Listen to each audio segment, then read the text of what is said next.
This video is sponsored by Zephyrs. Hey Nepal, I need your help. We've been asked to promote a book called Zephyrs. A promotion? I'm on it. But you don't even... Oh no. True love awaits. Your match is just a click away with Zephyrs. It's not a dating app, Nepal. It's a Dungeons & Dragons 5th edition supplement with over 250 pages of vehicle and airship rules. Let me try again. A revolutionary breakthrough. Regrow lost hair in minutes with Zephyrs. No, Nepal. It's not for hair loss. It's for dungeon masters who want to add vehicle combat to their D&D game. It's a whole new way to experience swashbuckling, dynamic, three-dimensional vehicle movement and combat to take your adventure to new, uncharted heights. You can soar across the skies in a custom-built airship with a hand-selected crew. Use the vast collection of items, spells, and player options to turn the tide of battle as you face a menagerie of creatures and NPC airships. But wait, there's more.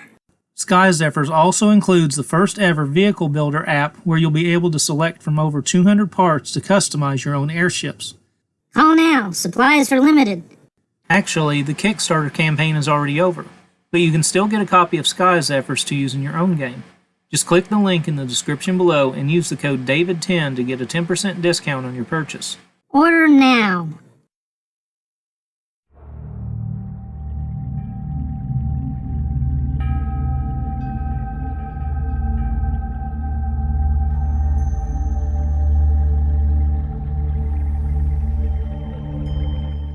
Good morning everyone, and welcome. The title of this Dungeon Master Tips episode may sound confusing, as preparation and improv are generally seen as opposite ends of a spectrum, but let me explain. Preparing to improvise in a game session simply means to have your location and characters planned out in advance, then let the scene unfold based on how your players interact with them. You may have an inciting incident to draw your players into the action, but everything after that is open-ended. No pre-written plot or storyline, just a back and forth between the player characters and NPCs to see where things go.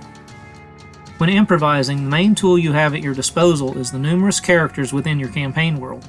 Jotting down a name and description for various people the player characters are likely to meet is good for a pre-written adventure, but for improv you need something more, and that comes in the form of character motivation. Giving your NPCs a motivation isn't anything new, but it's especially important to include when you know that you'll need to improv the character. That's what my character would do is a phrase generally associated with players and tends to have a negative context. However, this is how players and game masters alike should run characters, and is usually only a problem when a player creates their character with an antagonistic bent that conflicts with the rest of the party's goals. When playing an NPC, ask yourself, what would this character do in a given situation? This can help you both in developing and role-playing motivations for the NPC. By using this sort of session prep, you can skip creating a fully fleshed out plot in favor of a realistic way to respond to the actions of your players. For example, your party is about to face off against an evil cult to stop a nefarious ritual, but rather than all-out combat, they instead want to infiltrate the cult. Which of the cultists is overly friendly and would most likely believe their disguise? Which one is a zealous believer and wants to indoctrinate them into the cult, regardless of the party's original intentions? Who desires power above all else and would be willing to turn against the current leader in order to take their place? With motivations such as these, you can run an engaging adventure without an overarching storyline to fall back on. When it comes to prep and improv, don't neglect the location where your adventure takes place. This is the tabletop role-playing equivalent of handing your players some props and asking them to act out a scene. But instead of specific items, just give them a general description of the location and let them fill in the details on their own. Is the party traveling through the woods? Describe the chattering critters in the surrounding trees. Perhaps the druid will use wild shape or speak with animals to communicate with them in order to complete their current quest. Are they in an old mine shaft? Let them come across an abandoned supply room. There they can gather useful tools, or the artificer may even be able to craft an ingenious device for the upcoming adventure. Just because you didn't plan a specific outcome ahead of time doesn't mean the party won't come up with something on their own. Give your players some setting inspiration and watch the gears turn inside their heads at light speed. Getting good at improv doesn't happen overnight. It takes practice. But by preparing to improvise, you can give yourself more opportunities to hone this skill and thus be better at it next time. One tip I heard regarding improvisation is to intentionally leave out something from your adventure, a place your characters would likely visit or person they might meet, such as the local tavern or barkeep.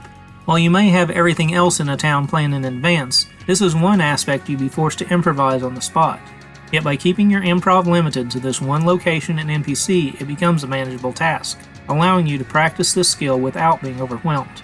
By doing this in-game exercise more and more, you'll become a master actor, and your players will have no idea which parts of your session are improvised and which are planned, if any.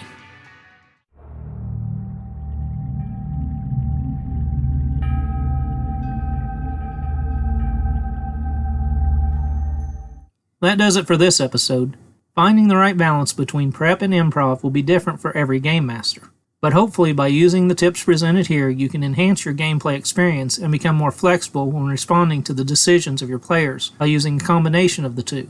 And don't forget to check out Sky Zephyrs to add some high-flying aerial combat to your game.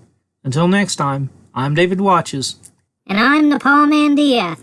And thanks for watching. Special thanks to my longtime friend Bill Batchelor for creating the logo for this channel, and to Dylan Smith for the character art used in this and other videos. I couldn't have done it without them. For more gaming tips, check out these hot videos.